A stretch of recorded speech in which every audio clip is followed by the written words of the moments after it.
Hey guys, it's Katy at scrappinkaty.ctmh.com, and today is the final day of the COAPA Cutfiles 20 Days of Christmas. So some of you have been playing along with the summer prompts, but I have been playing along with the Christmas prompts. So let's take a look at what I chose for day 20. So for the very last day in the 20 days of COAPA Cutfiles, the prompt is the night before Christmas. And I chose to document one of our traditions, which is homemade hot chocolate, and I'm using the hot chocolate file. So you can see here, it's got the title and then this real pretty cup of hot chocolate I've cut out of mocha glitter paper. And then it did have quite a few of these little stars and then just some regular circles or dots. So I did cut a couple of those in evergreen glitter paper. You can see right there. And then as far as the dots, I figured I would use either sequins or enamel dots for that instead of cutting them. So I'm going to get that out of the way and then grab my base page and then we can get started. Okay, so I have my base page, which is actually a piece of winter paper. It's from the Wonderland collection. So I love that it just kind of brings that cold, even though Texas is not cold, will not be cold this Christmas. I just love that it brings those in. And I have decided to not use the term bar. So we're just going to do hot chocolate.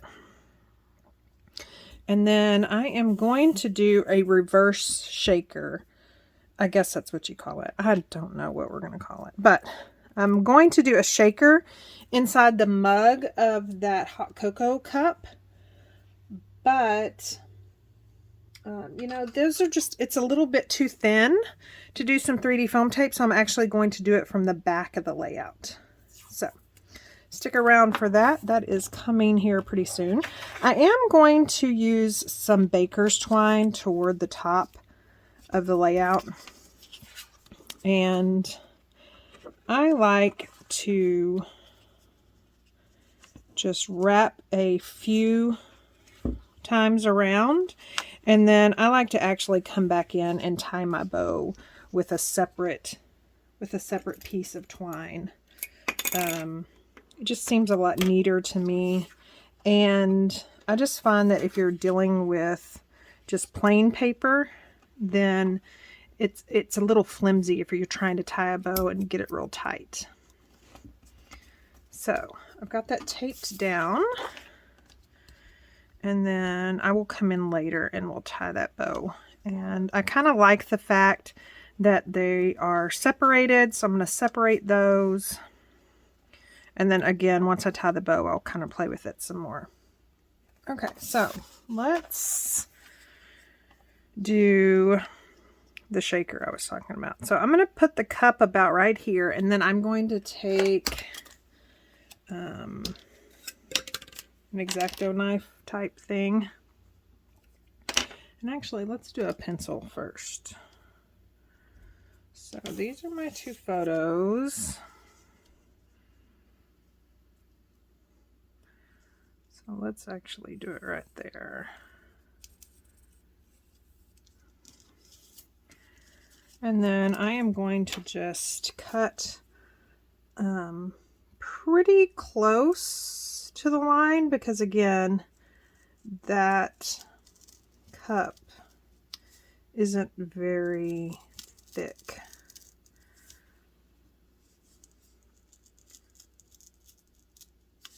And then I am going to come from the back and build a shaker. And I think that'll be a lot better than trying to do it from the front and have a whole bunch of 3D foam tape that you can do. You can also do it by just cutting multiples of these and stacking them on top of each other. So there's that. You can see here my X-Acto knife was kind of dull. So I'm just going to trim these up. And then build the shaker. Okay, to build the shaker, I'm going to use some Cricut acetate sheets. They're 12 by 12, and I didn't even know these existed until one of my creative design team members, she is a Cricut guru, Miss Carrie, until she told me about them. I've been using just plain, you know, like projector slides, you know, when you were young and the teacher pulled out the projector slide for you guys to take notes. So it's a 12 by 12. You can cut it to any size. So I am going to cut this one down. And then that way also I can use some really thick 3D foam tape to get some shaking in there. Okay, we want to go ahead and get this glued down, and it does have a protective coating on it, so you can peel it back however you want it. I usually like to use my rub and remove eraser. And then I'm going to use some tear tape. I just find that it sticks really well. And I'm just going to add the tear tape directly to my acetate just to make sure I don't have to second guess whether it is in the way of that little cute mug or anything like that.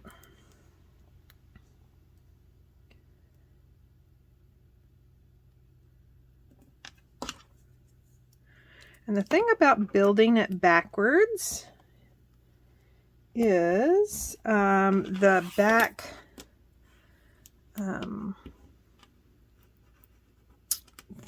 what am I trying to say? The part that's going to show behind here doesn't have to be the exact shape either. It can be, you know, just a rectangle of paper. So I'm going to grab some scrap paper to do that. So I'm going to make sure my acetate is glued down just by peeling off this backing of this tear tape.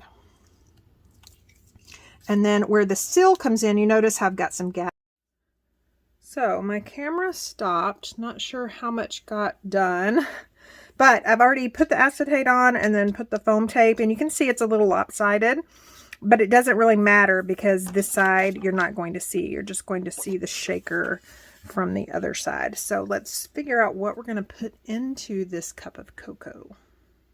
So I have decided to use these little clay shapes. And of course you can see that the purples and such like that don't really match my layout. So I am just going to pick out some of these lighter color ones. Lighter color. And then I'm hoping they'll kind of look like marshmallows, you know, kind of play on a cup of love, you know, that type of thing, which is what I usually like to do, is just kind of play on the words without saying the words, if that makes sense. I want enough that because this is such an open space that when you shake it, you'll actually be able to see them. And then I'm going to throw in just a few of these. They're not really red, but I think they're going to be close enough. And I just want a few of those. Just so as they cross the little shaker window, you can see them. Let me add one more, and then I'm going to come back with some sort of filler. Okay, I think we're ready to finish the back side up. I've gone ahead and added extra 3D foam tape and then pulled out just a plain white sheet of cardstock. And then I think through this little hole, I'm going to put some tiny little peppermints. Again, I'm just guessing where these will show. Okay, so I've got those mints there, and then I added just an extra piece just to make sure that my luck, all those pieces would go in the blank spots. So I am just going to line this up with the edge of this pattern paper. And then if I'm over anywhere, we can trim it off.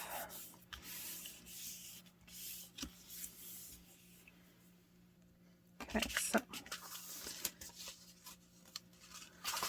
cute. So see, there's that. And then this will go right on top of there.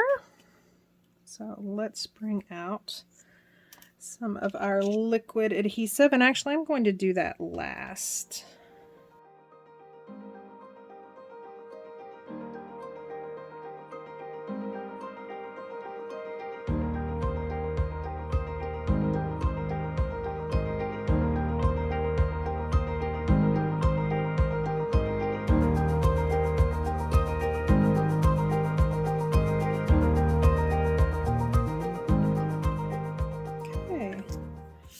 So I'm loving that you can see those little mints from behind there.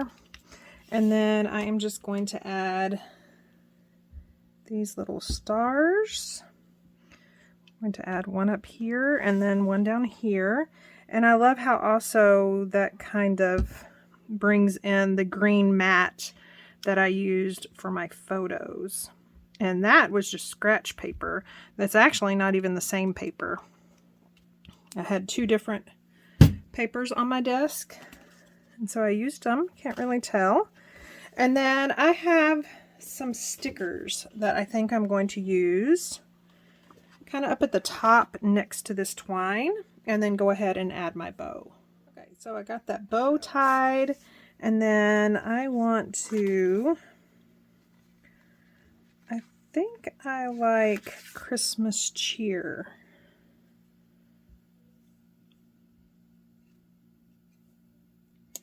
And I think I'm just going to dovetail the ends here.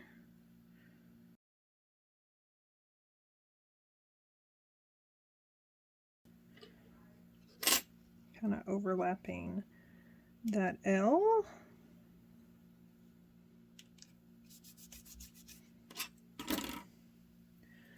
And that's not straight. It's so hard to tell what's straight when I don't want to get my head in the frame. Okay. So we've got that, and then I think there's a yearly traditions.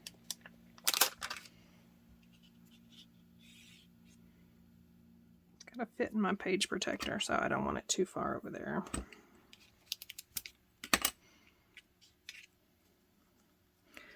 And that sure was easy to pop up. So let me go ahead and put some liquid adhesive on the back. And then I think I'll just nestle it right here.